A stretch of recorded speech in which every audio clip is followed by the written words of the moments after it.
ડાયાબિટીસમાં પણ સર્વે પ્રમાણે એવું કહેવામાં આવ્યું છે કે લો જીઆઈ વાળા ફળો ખૂબ જ બેસ્ટ છે, એટલે કે જેનો ગ્લાયમેક્સ ઇન્ડેક્સ ઓછો છે એવા ફળોને આપણે ખાવામાં સામેલ કરીશું તો એનાથી આપણી હેલ્થ પણ સારી રહેશે અને ડાયાબિટીસ પણ મેન્ટેન રહેશે.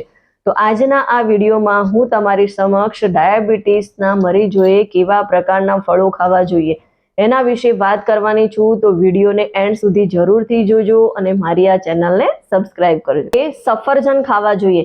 સફરજનની અંદર પેક્ટિન નામક સોલ્યુબલ ફાઈબર હોય છે જે બ્લડના સુગરને સ્પાઇક થવા દેતું નથી, એટલે કે એનું અવશોષણ જે થાય છે એને ધીમું કરી દે છે અને એના કારણે ડાયાબિટીસને મેન્ટેન રાખે છે. એનો જીઆઈ પણ ખૂબ જ ઓછો હોય છે, એની અંદર 20 થી 30 જીઆઈ હોય છે, એટલે લો જીઆઈના કારણે ડાયાબિટીસ મરીજો એનો આસાનીથી ઉપયોગ કરી શકે છે. છાલ સાથે ખાય છે તો એનો વધારે ફાયદો થાય છે, કેમ કે ફાઈબર જે છે એ પાચન સારું કરે છે, પેટ લાંબા સમય સુધી ભરેલું રાખે છે, એના કારણે સુગર જલ્દી સ્પાઇક થતું નથી.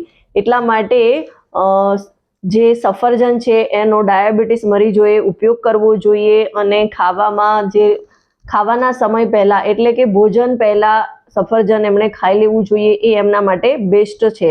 ચેરીનો પણ આપણે આપણા ખાવા પીવામાં સમાવેશ કરવો જોઈએ. એક સર્વે મુતાબિક એવું કહેવાય છે કે ચેરીની અંદર એન્ટીઓક્સિડન્ટ અને ખાસ કરીને